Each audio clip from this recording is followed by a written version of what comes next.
He joins us on the Harbor One hotline this morning. All hey, right. Rob. Hey. McFarland. Yell at Wiggy. Come on. Do it with me. McFarland. Ah, there you go. That a boy. They helped me with my hot water heater. And they helped me get ready for the great game of baseball. So let's go. Well, speaking of that, big day yesterday. Couple innings from Chris Sale. What'd you think?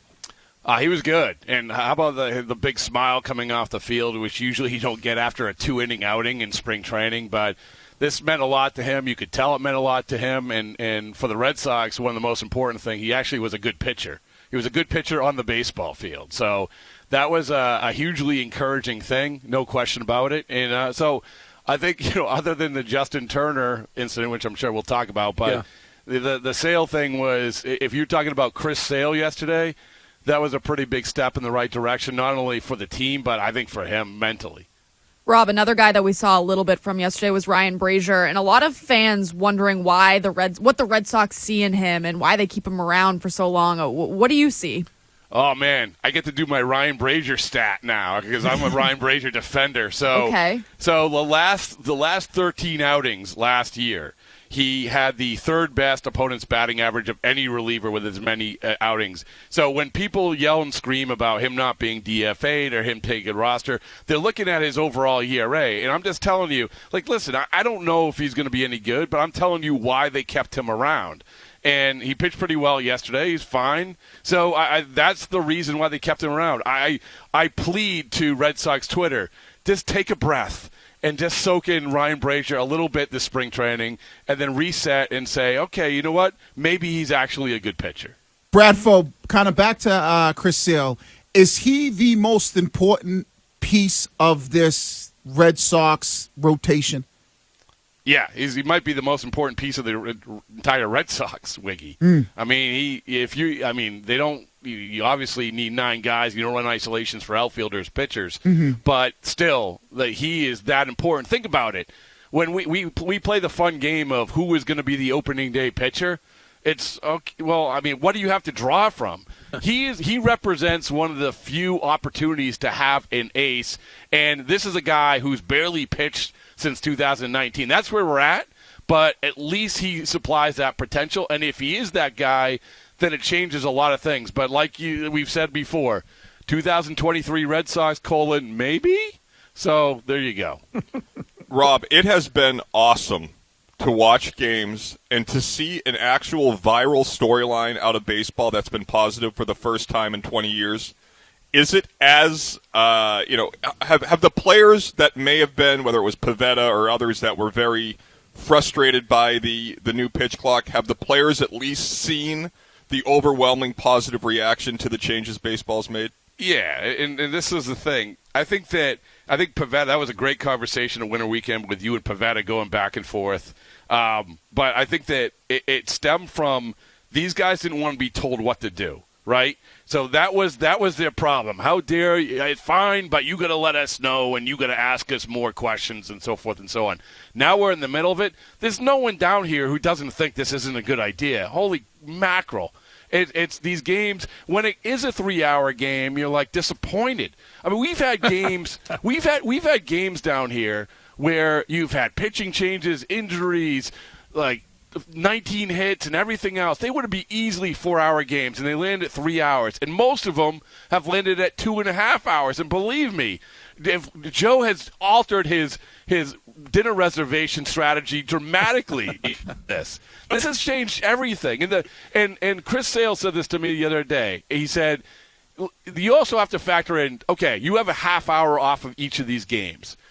Do the math. You add that up over the course of a season. I mean, you're talking about days that these guys don't have to stand on a field and the wear and tear and all of that. And that's an enormous part of it as well.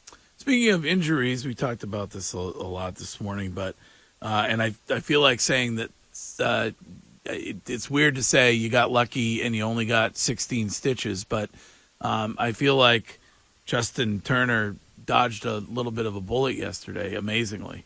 If you told me after seeing that he would have 16 stitches and we don't think he has a concussion and that he'd be watching, or as his wife tweeted, listening to the Red Sox broadcast on the radio, which obviously everybody does. But he went back and, thanks to the rewind feature, was able to do it. He was doing that last night. And who knows when he'll be able to talk. Maybe he'll talk to the media today. I don't know. If you told me that after seeing it, I would say you were crazy. That was, fastball to face. This wasn't hitting the helmet, then hitting the face. This is fastball to face. He goes down, blood gushing everywhere. You guys saw it. It was, and then even walking off the field, he's sort of stumbling around a little bit, which is understandable. But I think this was best case scenario. From what we know anyway, absolutely best case scenario. Is Heimblum still in the country?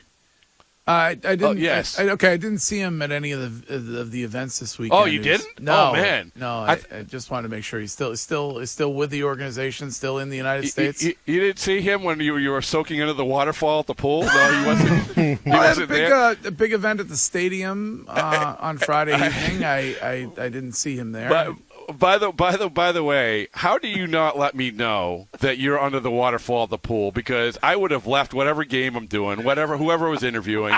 I have mastered the slow motion feature on my phone.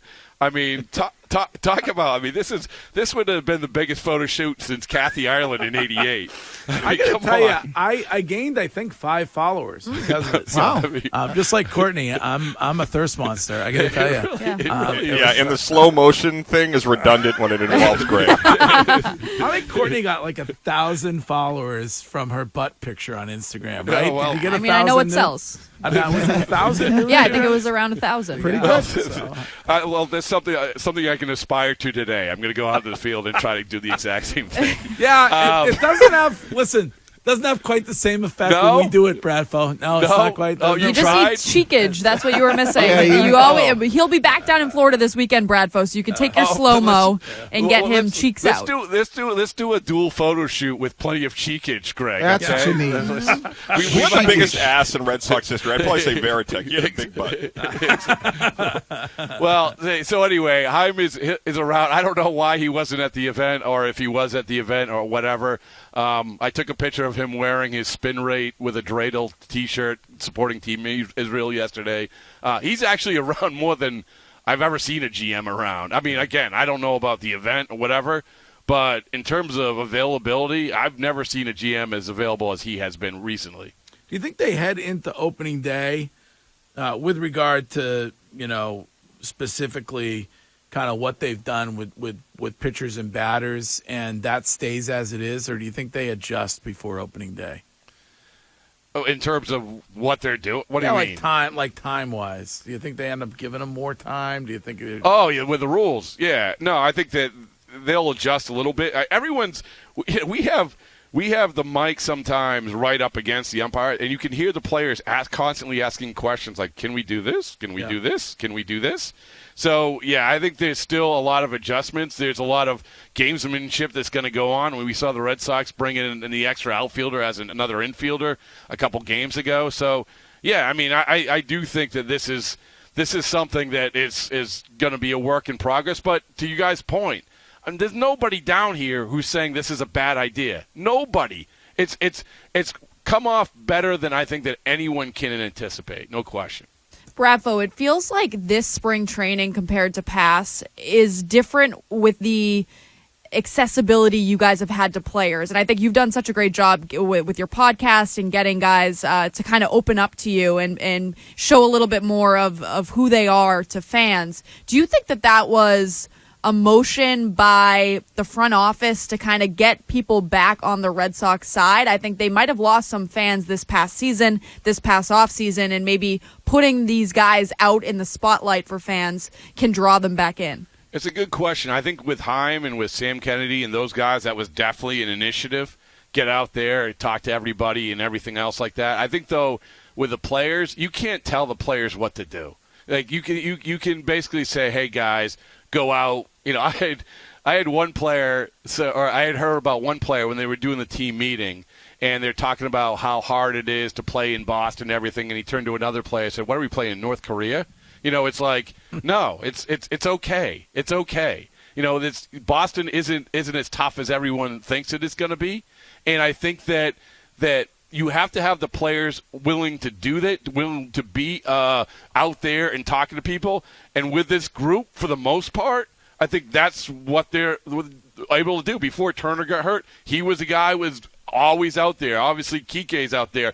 Christian Arroyo. And maybe part of this is there aren't a lot of superstars. So, like, for instance, Chris Sale, when he was a superstar, he was impossible to pin down unless you were the Greg Hill Show, right? He was impossible to pin down. Now he's out and about because, he's just one of the guys. So I think that's part of it as well. Well, they do. I don't know if you've experienced this or not. And I don't know if it's BS or not. But they do say when you talk to those in the organization that this team is different when it comes to attitude. And that there's just a couple, you talked about Chris Sale and Devers. There's just a couple that remain, and that it's a new team and it's a new attitude. Is that your do you think that's legit? Are you experiencing that? Yeah, well, I think that there's a lot of new guys, and if you asked half the clubhouse what the Red Sox record was last year, they wouldn't know. So that's the benefit of doing this. Now, I know that when guys leave, you get the whispers and my JD Martinez was this or that or whatever, man. Like he was fine in 2018. A lot of these guys were fine when you were winning. That's fine. So, but I do think that this is a professional clubhouse. I think a big part of this, I've always said this about baseball teams, and this goes back to 2013. If you get a bunch of older guys, and they have a bunch of older guys in their 30s, these guys are secure in themselves. Like, the problem when you get the young guys who are scared of their own shadow, then that's a problem. And the good thing for the Red Sox is that one of those young guys is the opposite of scared of his own shadow, and that's Tristan Casas. Because his shadow has red fingernail paint. So it's so that's a positive thing. So I think that the dynamic so far has been pretty good. All right, Bradfo. Always great to talk to you. Oh, man, I can't wait to see you, man. I can't. Let's go. I'll be there. I'll be there Friday. So maybe you and I will we'll have a salad by the pool. Oh, is that code? Are you doing the game today? Oh, yeah. Today, tomorrow, yep. We're running games, so it's been a blast. All right. We'll see you this weekend, all right? All right. See you.